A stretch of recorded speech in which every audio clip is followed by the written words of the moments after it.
नाट्यशास्त्र संगीत का आधार ग्रंथ है, इस बात से हम सब परिचित हैं। यह रचना, क्योंकि इसका काल निर्धारण नहीं हो पाया है अभी तक, ऐसी मान्यता है कि प्रथम शताब्दी से लेकर के 5वीं शताब्दी तक का इसका समय हो सकता है। अब यदि हम प्रथम से 5वीं शताब्दी बात करते हैं तो कोई समय का अंतराल कम नहीं है। 500 साल कोई छोटी बात नहीं होती, लेकिन उसके पहले का कोई शास्त्र ग्रंथ न मिलने के कारण और उसके बाद का भी कोई बीच में गैप जो आ रहा है वो न मिलने के कारण और जो सब्जेक्ट मैटर उसमें दिया है तो उसके आधार पे काल निर्धारण किया जाता है। किसी शास्त्र का या किसी ग्रंथ का, किसी पुस्तक का कैसे काल निर्धारित करते हैं कि या तो उसके लेखक ने बताया हो, या किसी दूसरे ने उसके बारे में बताया हो, या उसके सब्जेक्ट मैटर में ही बताया हो। तो हमारे पास एक तो उसके पहले के रेफरेंसेस होते हैं कि पहले के उद्धरणों के द्वारा कि उसके पहले पहले क्या हुआ है जिसका इन्होंने कभी उल्लेख किया हो। दूसरी चीज़ होती है कि इनका जिन्होंने उल्लेख किया है, तो इसका मतलब अगर शारंगदेव ने नाट्यशास्त्र का उल्लेख किया है या भरत भाष्य में हुआ है, इसका मतलब यह है कि ये नाट्यशास्त्र रचना उसके पहले की है ना। और तीसरी चीज़ होती है जिसको हम कहते हैं भाषा। भाषा जो है, आज कोई भी जो शास्त्र है या कोई भी मैन्युस्क्रिप्ट है, उसकी भाषा से उसका काल निर्धारण होता है। अगर वो वैदिक भाषा में है, उस पर स्वर लगा हुआ है उदात्त अनुदात्त स्वरित का, तो वो भाषा क्या होगी? वो वैदिक भाषा होगी, है ना। जिसका संस्कृत स्क्रिप्ट है, चाहे नागरी स्क्रिप्ट है या नहीं है, लेकिन जो संस्कृत भाषा में रचे हुए ग्रंथ हैं, तो जिस काल तक संस्कृत भाषा चल रही होगी तो हमें उस काल का उसको कहेंगे। जैसे कालिदास के नाटक को कोई वैदिक काल का नहीं कह सकता, क्योंकि वो क्लासिकल लिटरेचर है, क्लासिकल संस्कृत है। इसी तरह से जो उसका सब्जेक्ट मैटर है, कि जैसे आज भी कोई ग्रंथ मिल जाए तो हम उसका सब्जेक्ट मैटर देखेंगे। अगर उसमें साम की कोई ऋचा है या ऋचाओं के बारे में है या यज्ञों का व्याख्यान है, तो हम क्या कहेंगे? ये रचना अवश्य वैदिक काल की है। और यदि उसमें कोई ऐसा प्रसंग आता है जो कि रामायण से संबंधित होगा, तो हम कहेंगे कि ये रचना तो भाषा के आधार पर मध्यकाल की भी हो सकती है, और अगर हिंदी भाषा है या भोजपुरी भाषा है तो हम उसको मध्यकाल में ले जाएंगे। अगर उसकी भाषा संस्कृत है तो हम कहेंगे कि नहीं, ये वाल्मीकि के ही समकक्ष कोई रहा होगा ऑथर, ताकि सब्जेक्ट मैटर भी वही है और लगभग भाषा भी उसकी वैसी ही है। तो इस तरह भाषा के प्रयोग से और with in the subject matter के प्रयोग से और उसका उल्लेख पूर्व आचार्यों और पर आचार्यों के द्वारा हम उस रचना का काल निर्धारण करते हैं। यही तरीका है। तो जब हम नाट्यशास्त्र की बात करते हैं, इसमें काल निर्धारण जो सबने किया है वो ये उसके कई कारण दिए हैं कि ये कालिदास के वक्त थे या राजा विक्रम हुए थे, विक्रमादित्य उस समय थे, या उससे पहले के हैं, या इनमें जो जाति गायन जो है वो मूर्छना का प्रयोग जो है वो कालिदास के ग्रंथों में भी आता है कि मालविकाग्निमित्र में कहा है कि वो उत्तरा मंद्रा मूर्छना वहाँ गाई जा रही थी। इसका मतलब उत्तरा मंद्रा मूर्छना अगर कालिदास के काव्यों में आती है तो इसका उल्लेख पहले रहा होगा या समकालीन रहा होगा, तभी तो उल्लेख हुआ है। तो इस तरह से ये समय जो है वो भास का, कालिदास का समय, उनका भी समय निर्धारित स्पेसिफिक नहीं है, उनको भी इसी आधार पे ही उनका समय बांधने की कोशिश की जा रही है।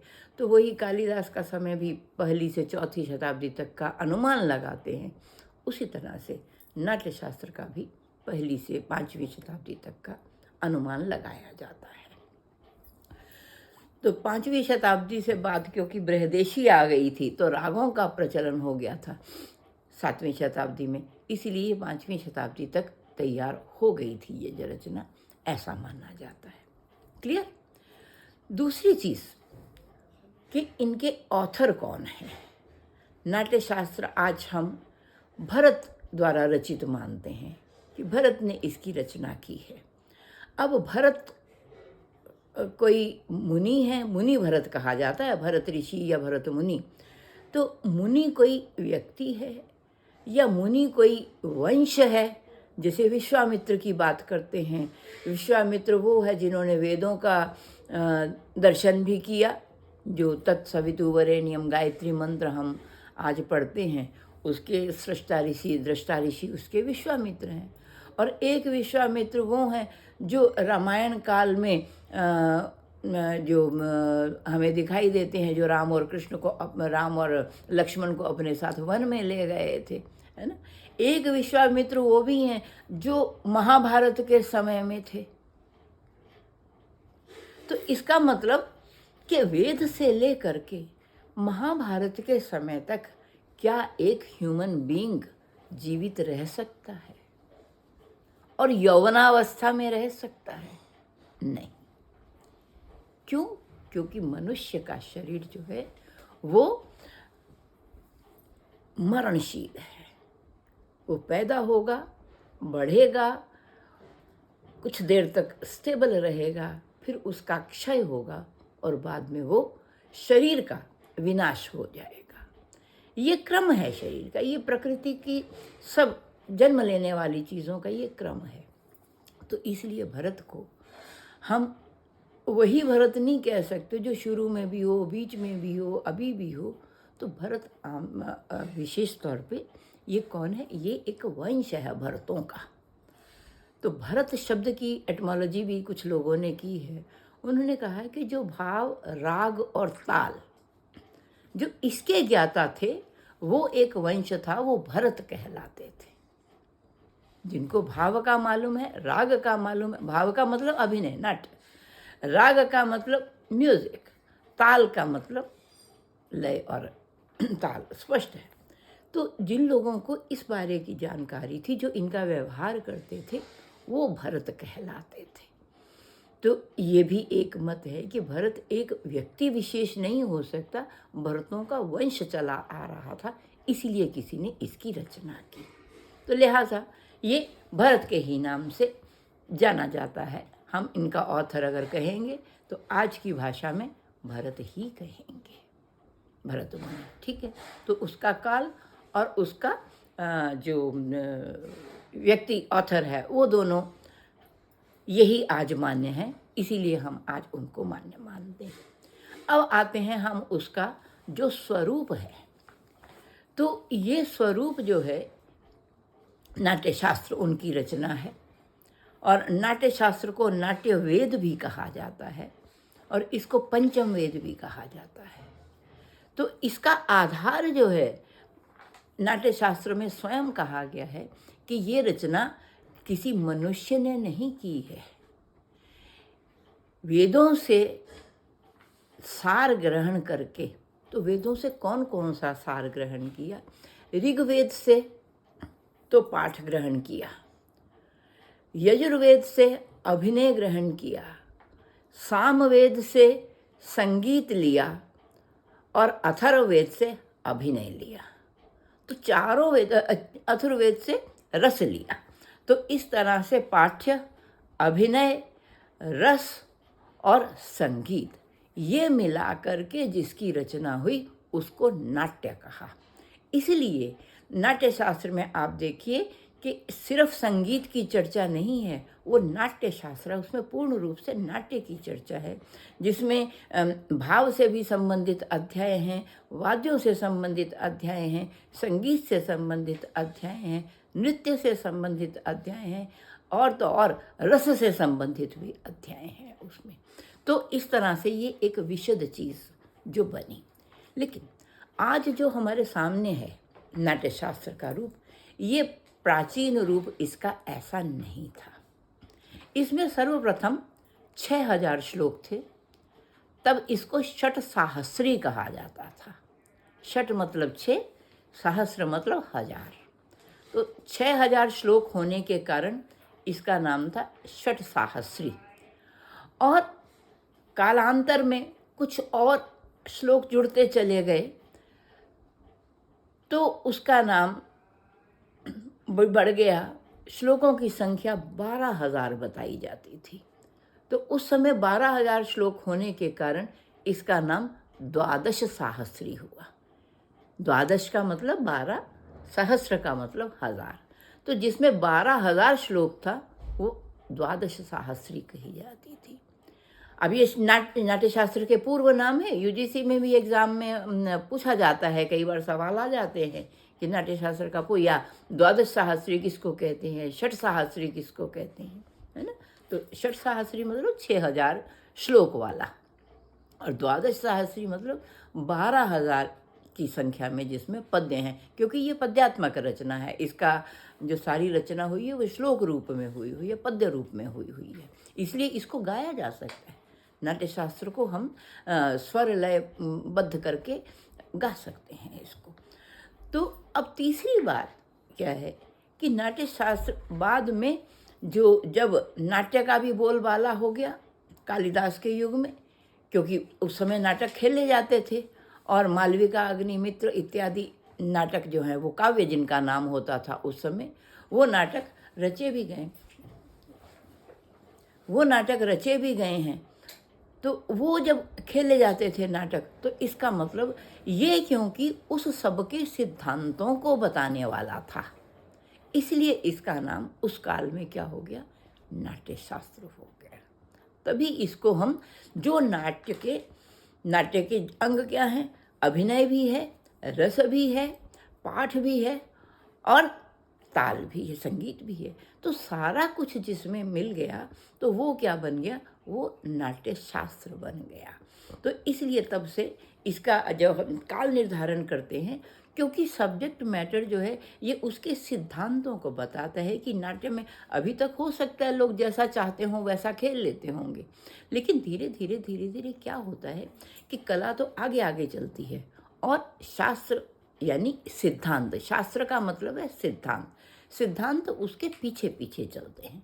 तो जब कला इतनी विकसित हो गई होगी तो उसके सिद्धांत भी निर्धारित हो करके उनको एक जगह जब एकत्रित किया गया तो वो नाट्य शास्त्र बन गया। ये भी भरत ने कहा है कि मैं अपने से कोई नई रचना नहीं कर रहा, जो पहले से चले आ रहे हैं मैंने उन सिद्धांतों को ही यहाँ प्रतिपादित किया है, ये भी भरत ने कहा है। और हर रचना का एक उद्देश्य होता है।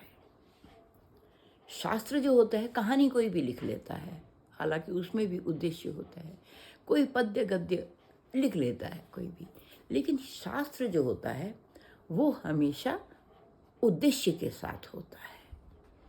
उसके लिए कहा है विनोद्देशम बिना शास्त्रम बिनो सिद्धांतम। तो जिसमें उद्देश्य हो और जिसमें सिद्धांत हो और परीक्षांच बिना क्वचित, और जिसकी परीक्षा हो सकती हो। सिद्धांत तो कह दिया किसी ने, लेकिन उसको बार बार प्रूव भी करना पड़ता है। तो जिसकी जो है वो जिसका उद्देश्य अच्छा हो, जिसके पीछे एम हो, ऑब्जेक्ट हो, और जिसका कोई एक सिद्धांत कहा जा सकता है, फिर उस सिद्धांत को प्रूव किया जा सकता है। तो जिसमें ये 3 गुण मिलते हैं वही जो है शास्त्र वो शास्त्र बनता है। तो ना शास्त्रम विद्यते बिनो लेख्यम बिना प्रमाणम परीक्षांच बिना क्वचित ना शास्त्रम वर्तते। ये संगीत पारिजात में कहा गया है। पंडित अहोबल ने कहा है, जब वो रचना कर रहे थे संगीत पारिजात की, तो उन्होंने शुरू में कहा है कि उद्देश्य के बिना और प्रूफ जिसका ना हो, प्रमाण के बिना, और जिस प्रूफ की फिर आगे परीक्षा हो सके, उस पर एक्सपेरिमेंट हो सके, उसके बिना कोई भी शास्त्र नहीं हुआ करता। इसीलिए अगर हम नाट्य शास्त्र को उस दृष्टि से देखते हैं तो इसका उद्देश्य भी है, इसके पीछे उसके सिद्धांत भी हैं, और उनके सिद्धांतों को उन्होंने प्रूव करके, चाहे वो श्रुतियाँ हैं तो साधना की दृष्टि से, अगर ताले हैं तो बजाने की दृष्टि से उनके सारे उल्लेख किए हैं। तो उन्होंने जातियाँ हैं तो उनके भी लक्षण क्या है, हर एक चीज़ का लक्षण और भी हर एक चीज़ का उसका उद्देश्य और प्रयोग बताया है। तो इसलिए ये ग्रंथ जो है ये शास्त्र ग्रंथ है, इसलिए इसको नाट्य शास्त्र कहा जाता है। अब नाट्य शास्त्र होने का एक दूसरा उद्देश्य क्या है, वो ये है कि वेद का बोलबाला था, लेकिन कालांतर में वेद समझने वाले सब लोग नहीं थे, कुछ भाषा भी अलग हो गई थी विकसित। तब वो कहते हैं सुखाद अल्पधियाम अपि, कि जो लोग तो प्रबुद्ध हैं वो तो वेद पढ़ लेंगे, जो गुरुकुलों में जाएंगे वो वेद पढ़ लेंगे, लेकिन जो सामान्य लोग हैं, जो समाज है पूरा का पूरा, उनको शायद उतना इंटेलेक्ट उनका विकसित न भी हो, अल्पधी हैं वो, तो उनके सुखाद, उनके सुख के लिए मैं ये नाट्य शास्त्र की रचना कर रहा हूँ। क्यों? क्योंकि ब्रह्मा ने इसको बनाया है, ब्रह्मा ने वेद भी रचे, लेकिन ब्रह्मा ने ये देखा कि वेद में सबकी रुचि और काल से वेद में सबको की पहुँच नहीं है, सब नहीं समझ पाते। तो सब लोग जो बात हम समझाना चाहते हैं वो आराम से समझे, जो कम बुद्धि वाला है वो भी समझे और सुखपूर्वक समझे। तो इसलिए सुखाद, सुख से समझे, इसलिए ये नाट्य की रचना ब्रह्मा ने स्वयं की। तो उनके सिद्धांत भी जो प्रचलित थे, उन सिद्धांतों को वेदों से ले करके इसलिए इसको बनाया। तो इसका नाम क्या हुआ? नाट्य वेद हुआ। और इसका दूसरा नाम क्या हुआ? पंचम वेद हुआ, क्योंकि वेद से 4 निर्धारित हो गए थे। तो ये 5वां होने के कारण इसका नाम पंचम वेद हुआ, और नाट्य से संबंधित होने के कारण ये नाट्य वेद भी हुआ। और सिद्धांत इसमें क्योंकि संग्रहित हैं, इसलिए इसका नाम नाट्य शास्त्र रखा गया, जो कि आज प्रचलित है। बात समझ में आती है हमें? फिर एक उद्देश्य वो और बताते हैं कि जैसे वेद समझने वाले लोग कालांतर में कम हो गए, तो नाट्य के सिद्धांतों को समझने वाले भी लोग आगे अवश्य कम हो जाएंगे। ये कवि क्रांत दृष्टा होता है ना, ये कवि ने कल्पना की है। तब वो कहते हैं भविष्यति अपि काले मूर्खा भी मनुष्य, भविष्य काल में हो सकता है मनुष्य इतनी बुद्धि वाले ना हो। शब्द मूर्ख प्रयोग किया है कि मतलब कि उतनी बुद्धि वाले, उतने प्रबुद्ध ना हो। इसलिए मैं इस नाट्य शास्त्र की रचना सिद्धांतों को एकत्रित करके कर रहा हूँ, ताकि उस समय जो अल्पधी लोग भी होंगे, जो कम बुद्धि वाले लोग भी होंगे, वो भी हमारी परंपरा को जान सके। तो ये भी एक उद्देश्य है। इसलिए आज आप देखिए, आज भी हमारा संगीत, चाहे नाट्य, चाहे अभिनय, आज भी जो है वो सिद्धांतता अगर हम बात करते हैं तो सब नाट्य शास्त्र का ही मुँह देखते हैं। चाहे थिएटर में, चाहे फाइन आर्ट्स में, चाहे म्यूज़िक में, चाहे डांस में, हर सब्जेक्ट में आधार ग्रंथ कौन है? नाट्य शास्त्र। इसलिए सब लोग नाट्य शास्त्र को ही आधार मान करके अपनी कला का, अपने अपने विषयों का जो है वो प्रचार प्रसार जो भी है अभ्यास करते हैं। और सबसे पहले प्रमाण हम किसका देते हैं? हम नाट्य शास्त्र का ही देते हैं। तो ये बात हमें स्पष्ट हुई, नाट्य शास्त्र भरत की रचना है। भरत एक वंश था जो कि भाव राग ताल के ज्ञाता लोग थे, उन्हीं में से किसी एक भरत मुनि ने इसकी रचना की है। और ये परंपरा से चला आ रहा था, इसलिए पहला नाम इसका षट साहस्री, दूसरा नाम इसका द्वादश साहस्री, और फिर आज जो प्रसिद्ध है इसका नाम नाट्य शास्त्र हुआ। तो जब ये नाट्य शास्त्र हुआ तब इसके 36 अध्याय माने गए। आज जो नाट्य शास्त्र हमें प्राप्त होता है उसमें 36 अध्याय हैं, और श्लोकों की संख्या अलग अलग एडिशन जो निकले हैं उनमें अलग अलग है। तो आज जो प्रमुख रूप से प्रसिद्ध है वो नाट्य शास्त्र, वो 36 अध्याय वाला नाट्य शास्त्र है। और इसमें जो पहले पूर्व पीठिका और रंगमंच कैसे तैयार करना चाहिए, तो ये सारे चैप्टर हैं शुरू के। 6वां और 7वां चैप्टर जो है वो रस से संबंधित है। 28 से लेकर के 33 तक 6 अध्याय जो हैं वो संगीत से संबंधित हैं।